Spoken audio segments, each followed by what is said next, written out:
ReefDudes is sponsored by Ecotech Marine and Bulk Reef Supply. So are saltwater tanks really that expensive?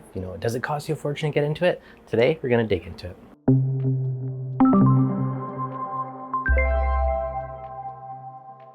What's going on, guys? Devin from ReefDudes.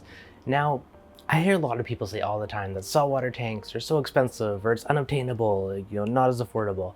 Well, it can be, but it doesn't have to be. And there's just like any hobby there, you can do it very cheap or you can be as fancy as you want. And honestly, this literally goes for any hobby that I've ever been in. And I think you can say the same thing about absolutely anything. Now, my tank beside me is obviously on the fancier end. This is my, I think my seventh or eighth upgrade now since I've been into saltwater tanks. And it's kind of my, my long-term dream tank that I plan on keeping for a long time. So I have went a little all out on this one, and I'm very happy with where it's at now. But again, this wasn't something I just jumped right into. If we look way back in, my original saltwater tank was a 12-gallon full edge. It was a freshwater tank that I converted to salt. And again, very inexpensive. I already had the tank. The only really reef related thing I did was change the lighting on it to be more in the bluer spectrum. And honestly, aside from that, you don't even need a saltwater specific tank. Like my 12-gallon food wedge was perfect. I had a 12-gallon or the AquaClear 20 hang on the back filter on it. I had a cobalt needle thin, little super thin little heater in the back, and I had a little tiny J-Bow power head. That was it.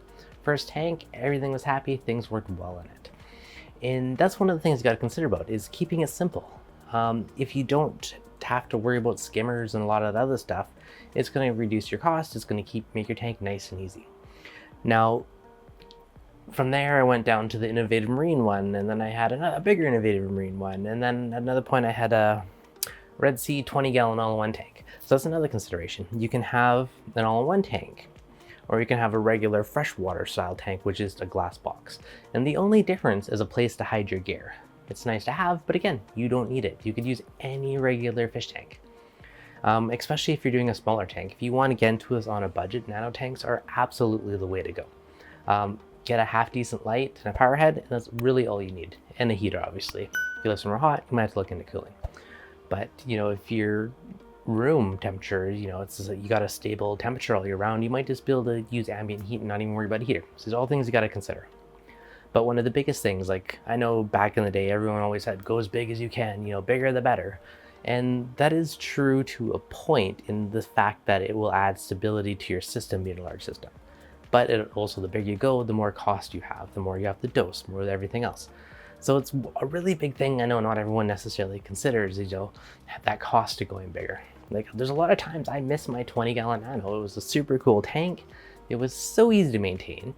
Literally, I did a 1-bucket water change every week or two, and it was super cheap and easy. 5-gallon bucket on a 20-gallon, that's 25% water change. You do that, twice a month. It is replacing 50% of your water. If anything is off or wonky, it basically negates it. So it's a really, really easy way to go. And especially as your first saltwater tank. A power head and a decent light. I know on my Red Sea Nano at the time, a little bit of nicer equipment, but I had a AI Prime HD on there, and I had a Nero 5. And if I was to do it again now, I'd probably still do something like the Prime or a Blade. And I'd probably go for the Nero 3 because it's super tiny. I wish I had that at the time, but it'd be really, really easy. And if you have the all-in-one, obviously there's a return pump in it.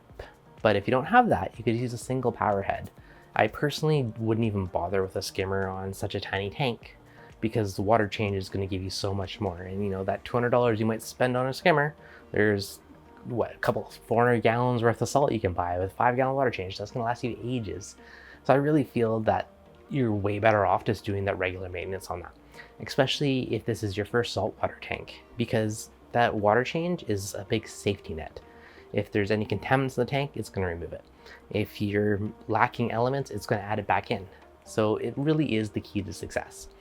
Now, as you look at bigger tanks and long term, I know lots of people like to not do water changes, which is fine, but you need to consider how you're going to deal with either what you're adding or what you're taking out. So eventually nutrients are going to build up in the tank, you need to remove it. And if you're using something like skimmers or refugiums, those are ways of naturally removing it, or you do a water change. But if you're just starting out, keep it simple, do those water changes, and it's going to really help you be successful. It really, really goes a long way. So when it comes to a first saltwater tank, honestly, keep it simple, do those water changes, you'll be more successful.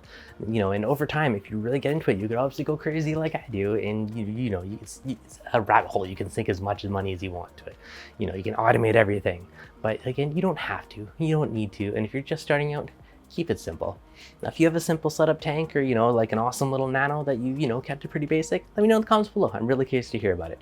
If you're new and you have questions or anything you want me to dig into for beginner saltwater tank, again, let me know in the comments below. If you're new, make sure to subscribe, and I'll catch you guys on the next video.